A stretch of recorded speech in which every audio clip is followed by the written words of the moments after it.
Niba uri mu rukundo ariko ukumva uhora ubabara, hari amahirwe menshi ko uri kubeshwa. Uyu munsi reka turebere hamwe ibimenyetso 5 bigaragaza ko uri kubeshwa cyangwa se umukunzi wawe mukundana yaba akubesha. Tudatinze rero reka dutangire ku kimenyetso cya mbere. Ikimenyetso cya mbere kigaragaza ko umukunzi wawe yaba akubesha nuko ahora afite excuse. Iyo wamusabye kubonana ahita akubwira ati ndahuze, cyangwa akavuga ati sinabonye umwanya, cyangwa akakubwira ati nzabona umwanya ejo. Umuntu ugukunda ategura igihe cye, uhora aguha excuse ntago uri priority ye. Ikimenyetso cya kabiri, amagambo menshi ibikorwa bike. Aravuga ati ndagukunda ariko ntakwereka ibikorwa. Urukundo si amagambo gusa, iyo ibikorwa bidahuye n'amagambo hari ikinyoma. Ahora akubwira ati ndagukunda ariko mu bikorwa ntiyakwigera bikwereka. Uwo nguwo arakubesha, ntago mukundana bya nyabyo, ahubwo arakubesha.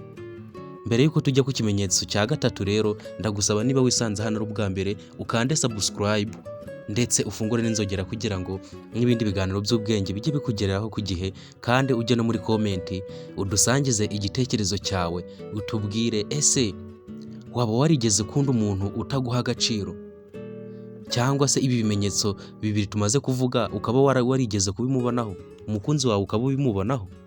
Ndagira ngo ujye muri comment wandike uti yes. Tudatinze rero reka dukomeze n'ikimenyetso cya gatatu kigaragaza ko umukunzi wawe akubeshya.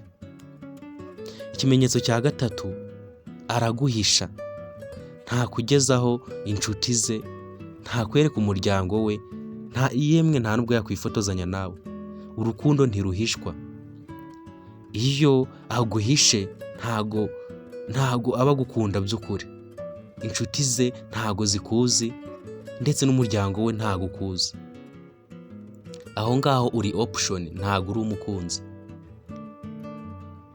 Ikimenyetso cya kane,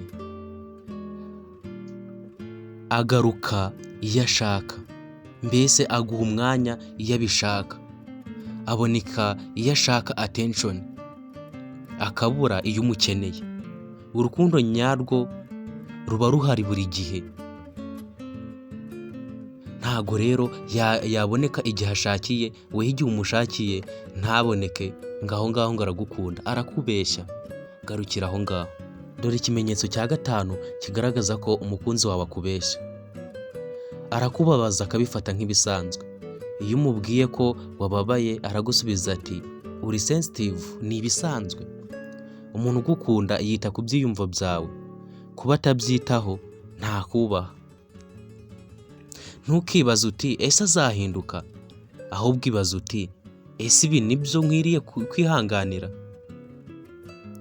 Nturi weak, nturi demanding, uri umuntu ukwiriye gukundwa by'ukuri. Niba akora ibi 5 reka. Kwiyubaha ni intangiriro y'urukundo nyarwo. Niba warigeze kubinyuramo, andika yes muri comment. Subscribe kuri Jimmy Presents ku bindi biganiro byubaka umutima. Ciao nawe ubutaha. Reka tuzongera duhurire mu kindi kiganiro, ujye muri comment utubwire n'ikindi kintu twavugaho, maze tuzongere duhure. Ntibibagirwe no gukanda like. Ciao nawe ubutaha.